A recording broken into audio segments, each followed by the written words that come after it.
नमस्कार दोस्तों, आपका स्वागत है हमारे चैनल एमआर जीके में। तो आज हम बिहार पुलिस कांस्टेबल का जीके जीएस क्वेश्चन लेके आए हैं। जिन भाइयों का 27 जुलाई का पेपर है वो इस वीडियो को पूरा देखें। तो चलिए वीडियो का पहला नंबर क्वेश्चन को देखते हैं। तो यहाँ पर पहला नंबर क्वेश्चन है, राष्ट्रीय कृषि बैंक नाबार्ड की स्थापना कब हुई थी? तो ऑप्शन नंबर बी इसका राइट ऑप्शन हो जाएगा। 1982 ईस्वी में राष्ट्रीय कृषि बैंक नाबार्ड की स्थापना हुई थी। तो दूसरा नंबर यहाँ पर क्वेश्चन है, निर्वात में प्रकाश की चाल कितनी होती है? तो निर्वात में प्रकाश की चाल option number A 3 lakh kilometre पर सेकेंड होता है। अगर पूछा जाएगा जल में प्रकाश की चाल तो 2,50,000 किलोमीटर पर सेकेंड होता है जल में प्रकाश की चाल अगर पूछा जाएगा तो। चलिए अब तीसरा नंबर क्वेश्चन की ओर देखते हैं। तो तीसरा नंबर यहाँ पर क्वेश्चन लिखा है, गुरु गोविंद सिंह का जन्म बिहार के किस जिले में हुआ था? तो ऑप्शन नंबर है इसका राइट ऑप्शन हो जाएगा, पटना जिला में गुरु गोविंद सिंह का जन्म हुआ था। अब चौथा नंबर प्रश्न है, न्यूटन का प्रथम नियम विशेष रूप से किस सिद्धांत पर आधारित होता है? तो न्यूटन का प्रथम नियम विशेष रूप से किस सिद्धांत पर आधारित होता है? तो न्यूटन का प्रथम नियम को जड़त्व का नियम कहा जाता है। यहाँ ऑप्शन नंबर सी राइट हो जाएगा। अब यहाँ पर पांचवा नंबर प्रश्न है, यदि किसी वस्तु का द्रव्यमान दुगुना कर दिया जाए और भार भी दुगुना हो जाए तो त्वरण में क्या परिवर्तन होगा? तो इसका राइट ऑप्शन हो जाएगा ऑप्शन नंबर सी, समान रहेगा।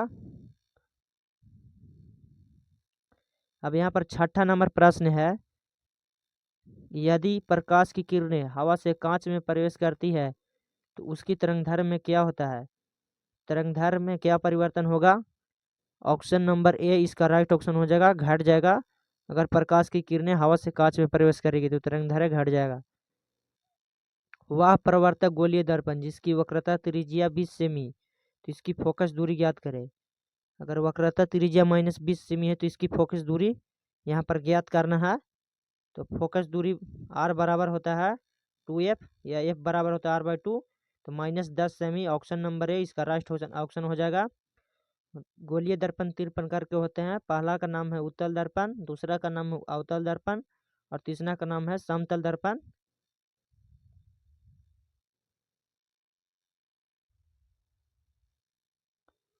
अब यहाँ पर सातवां नंबर प्रश्न है, यहाँ पर अब सातवां नंबर प्रश्न को देखते हैं। वह प्रवर्तक गोलीय दर्पण जिसकी वक्रता त्रिज्या -20 सेमी है तो इसकी फोकस दूरी कितनी होगी? तो f बराबर होता है r/2। तो f का मान r का मान 20 सेमी दिया है, हमको फोकस दूरी पूछ रहा है तो 2 से 10 बार में काटेगा और चूंकि यहाँ माइनस है तो -10 सेमी ऑप्शन नंबर बी यहाँ पर राइट ऑप्शन हो जाएगा। 7 का ए इसका राइट ऑप्शन है, -10 सेमी। इसे आप देखिएगा तो 10 सेमी होगा। अब यहाँ पर पूछा जा रहा है, अगर पूछा जाएगा 27 जुलाई की एग्जाम में गोलीय दर्पण कितने प्रकार के होते हैं, तो आप मारिएगा 3 प्रकार के होते हैं। पहला का नाम है उत्तल दर्पण, दूसरा का नाम है अवतल दर्पण और तीसरा का नाम है समतल दर्पण। अगर पूछा जाएगा किस दर्पण में हमेशा काल्पनिक प्रतिबिंब बनते हैं तो मारिएगा समतल दर्पण में हमेशा काल्पनिक प्रतिबिंब बनता है और काल्पनिक प्रतिबिंब हमेशा सीधा होता है, इसे भी आप समझ लीजिए। अब यहाँ पर 8 नंबर प्रश्न की ओर चलते हैं। तो लिखा हुआ है, कोई चुंबकीय क्षेत्र रेखाएं कभी एक दूसरे को नहीं काटती है, क्यों नहीं काटती है? तो ऑप्शन नंबर इसका राइट हो जाएगा, इसका राइट ऑप्शन हो जाएगा ऑप्शन नंबर ये, क्योंकि वह समान होती है। ऑप्शन नंबर ए इसका राइट ऑप्शन है, क्योंकि वह समान होती है। अब यहाँ पर 9 नंबर प्रश्न है, बिहार में जनसंख्या 2001 से 2011 तक कितनी थी? तो इसका राइट ऑप्शन हो जाएगा ऑप्शन नंबर ए 25.4%। बिहार में जनसंख्या 2001 से 2011 तक थी। अब 10वां नंबर यहाँ पर प्रश्न है, 2011 में बिहार में शहरी जनसंख्या कितनी थी? तो ऑप्शन नंबर ए इसका राइट ऑप्शन हो जाएगा 1.1 करोड़ बिहार में 2011 के अनुसार शहरी जनसंख्या थी। ऑप्शन नंबर ए 10 का ए होगा।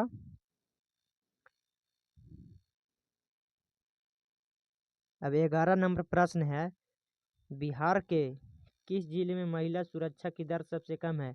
तो बिहार के किस जिले में? तो सहरसा जिले में बिहार की महिला सुरक्षा की दर सबसे कम है। अब यहाँ पर 12 नंबर प्रश्न है, बिहार की किस जाति का सर्वेक्षण 2023 के अनुसार राज्यों की कुल जनसंख्या कितनी थी? तो कितनी थी राज्यों की कुल जनसंख्या? तो ऑप्शन नंबर इसका राइट हो जाएगा ऑप्शन नंबर बी 13.07 करोड़ राज्यों की कुल संख्या थी। अब 13 नंबर यहाँ पर प्रश्न लिखा हुआ है, दोपहर 12 बजे इंद्रधनुष नहीं दिखाई देते हैं तो किसी भी दिशा में नहीं, क्योंकि वे पीठ पर होते हैं, तो इसकी दिशा नहीं होगी, किसी भी दिशा में नहीं। अब 14 नंबर यहाँ पर प्रश्न है, हाइड्रोजन सल्फाइड प्रदूषण का मुख्य स्रोत कौन सा है? तो ऑप्शन नंबर है इसका राइट ऑप्शन हो जाएगा।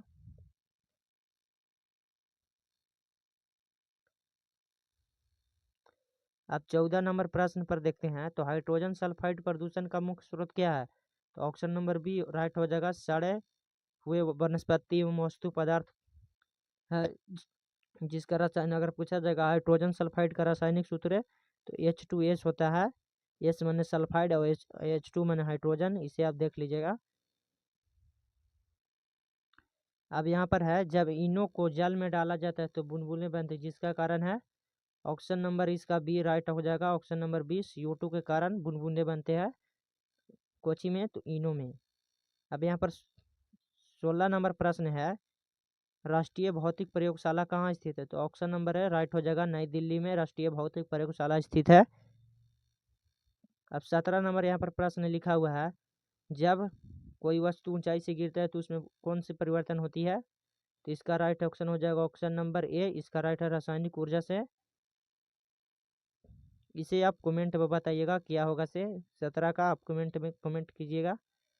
अब 18 नंबर प्रश्न है, आवर्त सारणी से, आवर्त सारणी में कुल कितने समूह है? तो आवर्त सारणी में कुल 18 समूह है, इसे आप देखिए।